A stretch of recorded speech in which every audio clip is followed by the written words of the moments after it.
Hello friends, welcome back to Lakshmi's healthy fish channel. இன்றைக்கி நம்ம பார்க்க போகிறது சோயா பிரியாணி. சோயா ரொம்பவே ப்ரோட்டீன் ரிச்சுங்க. நம்ம செய்யலாம். இது ரொம்ப டேஸ்டியாக இருக்கும். இதுக்கு நான் யூஸ் பண்ணியிருக்கிறது பாஸ்மதி அரிசி கிடையாது. இந்த தடவை சீரக சம்பா அரிசிங்க. பிரியாணினாவே சீரக சம்பா அரிசி தாங்க சூப்பராக இருக்கும். நம்பர் 1ங்க அது. அதனால் நீங்கள் வாங்கிக்கோங்க. நான் 2 அழகு ஊற வச்சுருக்கேன், அரை மணி நேரம். சோயா சங்க்ஸுக்காக ஒரு 2 டம்ளர் தண்ணி விட்டு அதில் ஒரு 100லேருந்து 100 கிராம் சோயா சங்க்ஸை நல்லா அந்த வெந்நீரில் போட்டுட்டேன். ஒரு 15 மினிட்ஸ் ஊற வச்சிடலாங்க. இப்போ இதுக்கு நார்மலாக எப்பவும் போல் நமக்கு தேவையானது தக்காளி 2, பச்சை மிளகாய், பூண்டு, இஞ்சி, இதெல்லாம் காரத்துக்கு ஏற்ற மாதிரி, வெங்காயம் நல்லா பொடியை நறுக்கினது, கொத்தமல்லி, கருவேப்பிலை. ஸோ இதெல்லாம் நம்ம நறுக்கி எடுத்து ரெடியாக வச்சுக்கலாம். இப்போது நம்ம குக்கரில் நான் கடலை எண்ணெய் தான் யூஸ் பண்ணியிருக்கேன். கடலை எண்ணெய் ஒரு 2 ஸ்பூன் விட்டுக்கோங்க. கூடவே நல்ல வாசனைக்கு நாம் ஒரு 2 ஸ்பூன் நெய் கூட நம்ம ஆட் பண்ணிக்கலாங்க. ரொம்ப டேஸ்டியாக இருக்கும். 2 ஸ்பூன் நெய் ஆட் பண்ணியிருக்கேங்க.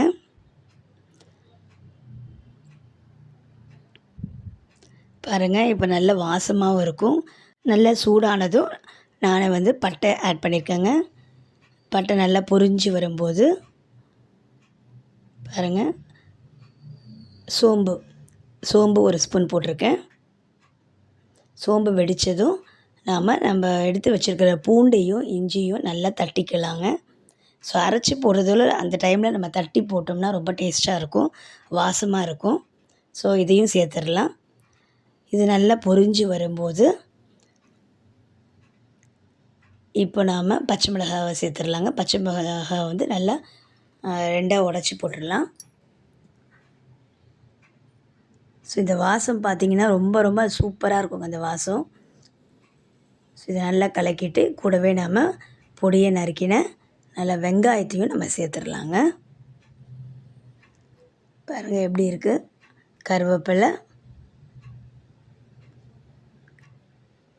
கருவேப்பிலை வெடித்து வரும்போது நம்ம வெங்காயத்தையும் சேர்த்துடலாம். இதுக்கு ஒரு 2 அழகு அரிசிக்கு நான் ஒரு 4 வெங்காயம், பெரிய வெங்காயம் நறுக்கியிருக்கேன். வெங்காயத்தை நல்லா ப்ரௌனாக நல்லா வதக்கணும்.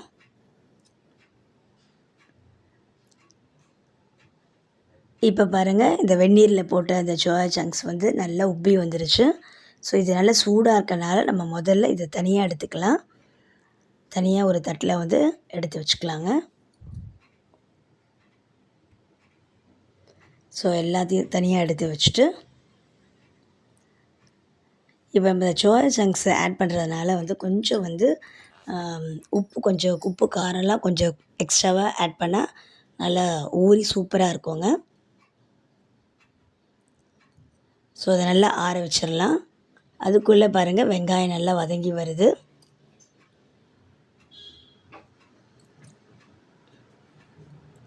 ஸோ நல்லா வெங்காயம் வதங்கி வந்துட்டுருக்கு. இப்போ இந்த சோயா சங்க்ஸை கிண்ணத்தில் ட்ரான்ஸ்ஃபர் பண்ணி நம்ம சூடாக இருக்கு இல்லையா, அதனால் ஒரு டம்ளர் பச்சை தண்ணியை ஆட் பண்ணிக்கலாம். ஸோ சூடு ஆறினதும் அப்படியே பிழிஞ்சு எடுக்கலாம். இல்லை உடனே வேணும்னா பச்சை தண்ணியை ஆட் பண்ணி ஒரு 2 மினிட்ஸ் வச்சா போகிறோங்க, ஆறிடும். இப்போ நம்ம நல்லா பிழிஞ்சு எடுத்துக்கலாம். அந்த தண்ணி இல்லாமல் நல்லா பிழிஞ்சு எடுத்துக்கணுங்க. இதுக்குள்ளே வெங்காயம் வதங்கிருச்சு. இப்போ நம்ம தக்காளியை ஆட் பண்ணிக்கலாம். தக்காளி நல்லா பழுத்த தக்காளி நான் பெரிய தக்காளியாக எடுத்துக்கிட்டேன். ஸோ தக்காளி வதங்கணுன்னா கொஞ்சமாக நம்ம கல்லுப்பு சேர்த்துடலாம். சீக்கிரமாக தக்காளி வதங்கிடும். கூடவே நான் காஷ்மீரி மிளகாய் தூள் ஒரு ஸ்பூன், மிளகாய் பொடி, கரம் மசாலா, ஸோ இது 3மே நான் ஒரு ஸ்பூன் தான் எடுத்திருக்கேன்.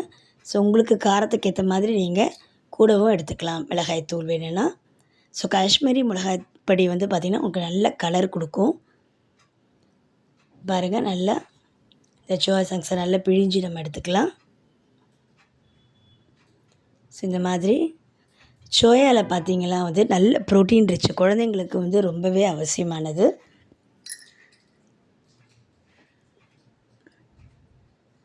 இது நம்ம இதை ஆட் பண்ணும்போது மற்ற வெஜிடபிள்ஸ் இல்லாத நேரத்தில் நம்ம சோயா சங்க்ஸ் வாங்கி வச்சுட்டோம்னா நம்ம இதை யூஸ் பண்ணிக்கலாம். இது சின்ன சைஸும் இருக்குது, பெரிய சைஸும் விற்குதுங்க.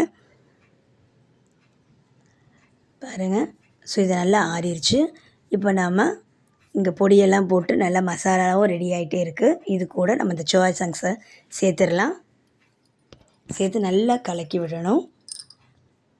ஸோ இந்த மசாலா, தக்காளி, வெங்காயம், இஞ்சி, பூண்டு இதெல்லாம் நல்லா ஊறிடும் சோயா சங்க்ஸில்.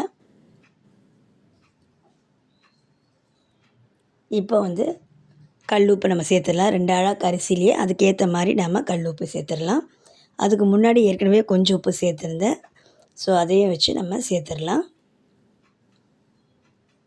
பாருங்கள், இப்படி நல்லா பெரட்டிகிட்டே வரும்போது பார்த்திங்கன்னா நல்லா தக்காளி, வெங்காயம்லாம் வதங்கி அந்த நம்ம விட்டிருந்த எண்ணெய் வந்து வெளியில் வரும். அந்த மாதிரி இருக்கணும்.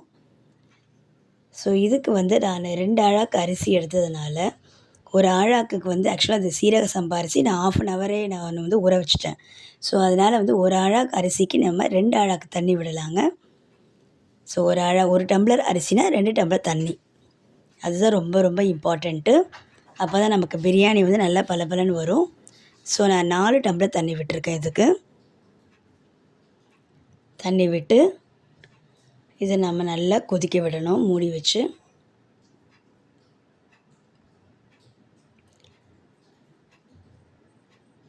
ஒரு 10 மினிட்ஸில் நல்லா கொதி வந்துடும்.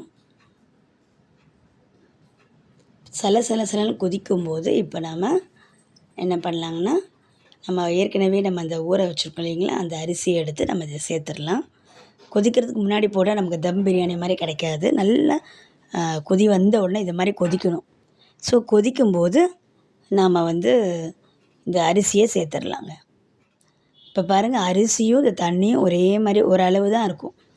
ரொம்பவும் தண்ணி இருக்காது, ரொம்பவும் அரிசி இருக்காது. பாருங்கள், ஓரளவு இருக்கும், ஈக்குவலாக இருக்கும். கொஞ்சம் மேலோட்டமாக தண்ணி இருக்கும். ஸோ இது நல்லா நம்ம அரிசியை சேர்த்துட்டு நல்லா கலந்துட்டு நம்ம இந்த நான்வெஜ் சாப்பிட்றாங்களே அந்த டேஸ்ட்டு வந்து இந்த சோயா சங்கில் செஞ்சு சாப்பிடும்போது இருக்குங்க. அந்த அளவுக்கு சூப்பராக டேஸ்டியாக இருக்கும் மீல் மேக்கரில். ஸோ இதை கலந்தாச்சு. பாருங்கள், ரைஸும் வாட்டரும் ஓரளவு சேர்ந்து இருக்குது பாருங்கள். உப்பு பத்தலைனா உப்பு டேஸ்ட் பண்ணி பார்க்கலாம், பத்தலைனா வேணுன்னா போட்டுக்கலாம்.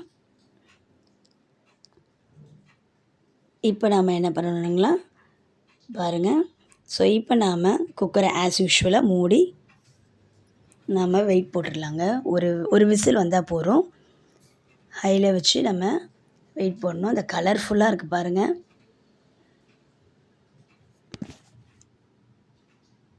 ஸோ கொதி வரும்போது ஓரளவு கொதி வரும்போது நம்ம வந்து என்ன பண்ணுவோம், கொத்தமல்லி தழையை மேலாக்க போட்டுட்டு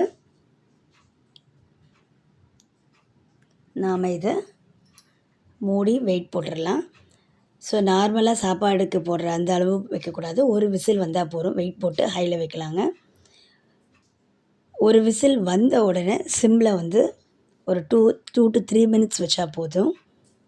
சூப்பராக சாதம் ரெடி ஆகிடும். பாருங்கள், வெயிட் வந்துருச்சு. 2 மினிட்ஸ் கழித்து நான் எடுக்கிறேன். சிம்மில் வச்சு தம் மாதிரி இருக்கும். பாருங்கள், சூப்பராக சாதம் ரெடி ஆயிடுச்சு. பலன்னு இருக்குது பாருங்கள். உதிரியாக பிரியாணி, சூப்பரான பிரியாணிங்க. சோயா பிரியாணி சர்வ் பண்ணிடலாம். இது கூட நீங்கள் வந்து ரைத்தா சாப்பிட்லாம்.